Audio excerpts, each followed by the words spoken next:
بسم اللہ الرحمن الرحیم نحمده ونصلی ونسلم علی رسولہ الکریم وعلی آلہ الطیبین واصحابہ الطاہرین اما بعد۔ حضرات گرامی، ہم تذکرہ کر رہے تھے کہ طلاق سے پہلے یعنی جو حلال نکاح ہے، جائز نکاح ہے، دونوں میاں بیوی کی زندگی جو ہے کس طرح تھی۔ اب طلاق ہو گئی تو اب زندگی کیسے ہوگی؟ پہلی بات تو یہ ہے کہ اگر بلا وجہ عورت جو ہے شوہر سے طلاق لیتی ہے، میرے آقا صلی اللہ تعالیٰ علیہ وسلم نے فرمایا کہ اس پر جنت کی خوشبو بھی حرام ہو جاتی ہے۔ یعنی جنت میں جانا تو ایک طرف رہا، اس پر جنت کی خوشبو حرام ہو جاتی ہے۔ تو اگر عورت قصوروار ہے، طلاق کی طلبگار ہوئی، عدالت میں چلے گی، جیسا کہ ہمارے ہاں عدالتوں کا نظام ہے، اسے خلا کہتے ہیں، حالانکہ خلا نہیں ہوتی، فسخ نکاح ہوتا ہے، یک طرفہ جج سے بیٹھے بیٹھے جو ہے وہ فیصلہ لکھ دیتے ہیں۔ انہیں کیا پتا کہ خاندان ہے، ان کے بچے ہیں، ان کی اولاد ہے، ایسی بلا وجہ اس کے نقصانات سے بھی واقف نہیں ہوتے۔ تو ایک صورت یہ ہے کہ عورت جو ہے وہ طلاق مانگتی ہے۔ دوسرا یہ ہے کہ مرد طلاق دیتا ہے، اور زیادہ یہی ہوتا ہے، یعنی یوں سمجھ لیں کہ 60-70% تو ایسا ہوتا ہے کہ طلاق جو ہے وہ مرد دیتا ہے، 30%، 25% یہ سے کم و بیش جو ہے عورتیں جو ہے طلاق کا مطالبہ کرتی ہیں، کیونکہ عورتوں کو اس بات کا احساس ہوتا ہے کہ جب ہماری شادی ہو گئی تو اب ہماری حیثیت اسی گھر میں ہی رہے گی۔ اب ہم چاہیں کہ ماں باپ کے گھر چلے جائیں گے، وہاں حیثیت رہے گی کوئی، وقت پھر ختم ہو جاتی ہے، پھر دوسری شادی تو ویسے ہی طلاق یافتہ ہونے کا الزام الگ لگتا ہے۔ تو عورتیں جو ہیں کمپرومائز کر جاتی ہیں، مائیں جو ہیں ان کی اصلاح کرتی ہیں، انہیں سکھاتی ہیں۔ تو زیادہ جو ہے مرد کی طرف سے جو ہے طلاق ہوتی ہے۔ اگر مرد نے طلاق دی ہے اور بلا وجہ دی ہے تو وہ بھی گناہ کا مرتکب ہوا۔ رسول اللہ صلی اللہ تعالیٰ علیہ وسلم نے فرمایا کہ ابغض الحلال الی اللہ الطلاق، فرمایا کہ اللہ تعالیٰ کے ہاں جو سب سے ناپسندیدہ حلال چیزوں میں سے ناپسندیدہ، یعنی حلال تو ہے، جائز ہے، لیکن ناپسندیدہ ہے، فرمایا ہے وہ طلاق دینا۔ لیکن اگر طلاق دے دیتا ہے تو پھر اس کے بعد دیکھیں کہ دونوں کی زندگی میں کہیں سکون نہیں رہتا، بیوی الگ پریشان، شوہر الگ پریشان۔ اب شوہر بھی کسی اور جگہ شادی کرے گا تو یہی کہیں گے کہ یہ طلاق یافتہ ہے، طلاق دہندہ ہے، طلاق اس نے دی ہے، پتہ نہیں کیسا ہے، اب ہماری بیٹی کو جو ہے گھر میں رکھ سکتا ہے یا نہیں رکھ سکتا۔ طرح طرح کے الزامات، طرح طرح کی باتیں، اس کی زندگی میں ایک بے چینی سی رہتی ہے۔ اسی طرح بیوی ہے یعنی جو طلاق یافتہ ہے، اس کے لیے الگ مسائل ہوتے ہیں، الگ جو ہے پریشانی ہوتی ہیں۔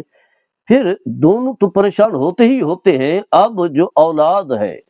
جو بچے ہیں، وہ پھر لٹک جاتے ہیں، کبھی باپ کے گھر، کبھی ماں کے گھر۔ ویسے تو عام طور پر جو ہے ماں کا قبضہ ہوتا ہے، ماں پھر نہیں چاہتی میرے بچے جو ہے باپ کو ملے، پھر اس طرح کی جو ہے وہ کہانی فٹ کرتی ہے، ایسی باتیں بتاتی ہے کہ شاید باپ جو ہے بہت بڑا ظالم ہے، بہت بڑا جابر ہے، تو اس سے ملنا نہیں ہے، اسے سلام نہیں کرنا، جبکہ اسے احساس نہیں ہے کہ وہ اس کا خون ہے، اس کی اولاد ہے، دونوں کے درمیان اگر میں جدائی کروں گی تو نبی کریم صلی اللہ تعالیٰ علیہ وسلم کا فرمان ہے کہ جو شخص اپنے جو دو محبوبوں کے درمیان، یعنی جیسے اولاد ہے، بیٹے اور اولاد ہیں، آپس میں قریبی رشتہ ہے، اور میں جو ان کے درمیان تفریق کرتا ہے، قیامت کے دن اللہ تعالیٰ اسے جنت سے جو ہے وہ دور کر دے گا۔ یعنی جو ان کے درمیان دوری کرتا ہے، اللہ تعالیٰ اسے جنت سے دور کر دے گا۔ یعنی عورت کو بھی احساس کرنا ہے کہ اب اس کی اولاد ہے، اسے ملنے دینا ہے، وہ ایک دن بعد ملیں، 2 دن بعد ملیں، اور روزانہ ملیں، بلا ناغہ ملیں، جیسے بھی ملیں، رکاوٹ نہ بنے۔ یا اسی طرح جو ہے وہ باپ کے پاس بچے چلے گئے تو باپ یہی کہے گا تمہاری ماں نے یہ ظلم کیا ہے، یہ زیادتی کی ہے، میرے ساتھ رہنا نہیں چاہتی تھی، فلاں کے ساتھ جو ہے اس کا تعلق تھا، اور جگہ شادی کرنا چاہتی تھی، یہ وہ، اس طرح کی فرضی کہانیاں بیان کر کے جو ہے وہ ماں کو نہیں ملنے دیتا، جبکہ ماں کا بھی خون ہے، دونوں سے ہی اولاد ہوتی ہے، دونوں کے رشتے سے، نکاح سے، حلال طریقے سے جو ہے اولاد ہوتی ہے، اور خاص کر کے ماں اپنے بچوں کو جو ہے، اپنے بچے کو پیٹ میں رکھتی ہے، تکلیف دہ مرحلہ سے گزرتی ہے، جنم دیتی ہے، مشکلات سے گزرتی ہے، پھر اس کی پالتی ہے، اس کی دیکھ بھال کرتی ہے، کئی مراحل ہیں جو اس کے اپنی پوری زندگی وقف کر دیتی ہے۔ تو باپ جو ایسی چھوٹی چھوٹی باتوں پر کوئی بات ہے یا نہیں ہے، دونوں کے درمیان جو ہے تفریق اور اختلاف جو ہے پیدا کر دیتا ہے، اور پھر یعنی اس طرح بچے جو ہے پھر وہ ضائع ہو جاتے ہیں، نہ ان کی صحیح طریقے سے تعلیم ہوتی ہے، نہ تربیت ہوتی ہے، ایک لٹک جاتے ہیں، ان کی حیثیت جو ہے کوئی نہیں رہتی۔ اور اگر جو ہے وہ والد اور شادی کر لے تو پھر جو ماں آتی ہے جو حقیقی ماں نہیں ہوتی وہ تو بچوں پر ویسی ظلم ڈھاتی ہے، جو ہے وہ ظلم ڈھاتی ہے، بسا اوقات قتل بھی کر دیا جاتا ہے۔ یا اسی طرح جو ہے وہ ماں کے پاس رہتے ہیں، ماں اور جگہ شادی کر لیتی ہے تو پھر اس کے لیے مسائل، جبکہ شادی تو انسان کی زندگی کا حصہ ہے، کیونکہ انسان جو ہے گناہ سے تو نہیں بچ سکتا، یہ ہمارے معاشرے کا حصہ ہے، خاص کر کے اس دور میں جو ہے وہ گناہ بہت زیادہ ہے، بدی بہت زیادہ ہے، اور بدی کے وسائل بہت سارے ہیں۔ تو مرد ہو یا عورت ہو، جب طلاق ہو گئی، اب شوہر نہیں رہا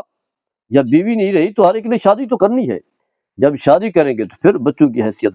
ختم ہو جائے گی۔ اس لیے کوشش کریں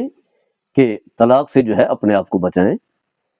اختلافات معمولی ہوتے ہیں، کوئی زیادہ اختلافات نہیں ہوتے، اور شریعت مطہرہ سے جو ہے رہنمائی لیں۔ نبی کریم صلی اللہ تعالی علیہ وسلم کا اسوہ حسن جو ہے ایک بہترین نمونہ ہے۔ آپ کو بھی بیوی جو ہے کہیں نہ کہیں جو ہے تکلیف دیتی تھی، لیکن آپ عفو درگزر سے کام لیتی تھی، اور آپ نے ہمیں یہی پیغام دیا ہے۔ اللہ کا خود قرآن ہے، قرآن جو ہے وہ عفو درگزر سے کام لینے کا حکم دیتا ہے۔ اور مرد جو ہے وہ تو ویسے ہی گھر کا سربراہ ہوتا ہے،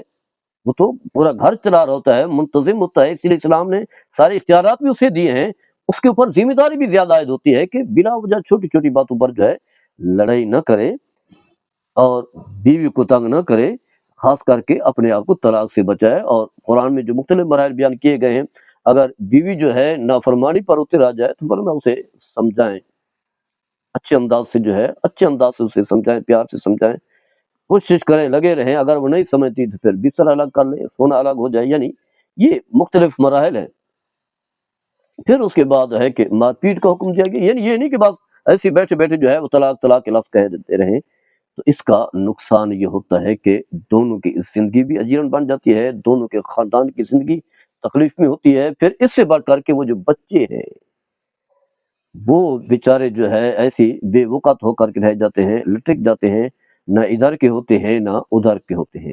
اللہ تعالی ہم سب کو شریعت کے دائرے میں رہ کر کے زندگی گزارنے کی توفیق عطا فرمائے۔ وما علینا الا البلاغ۔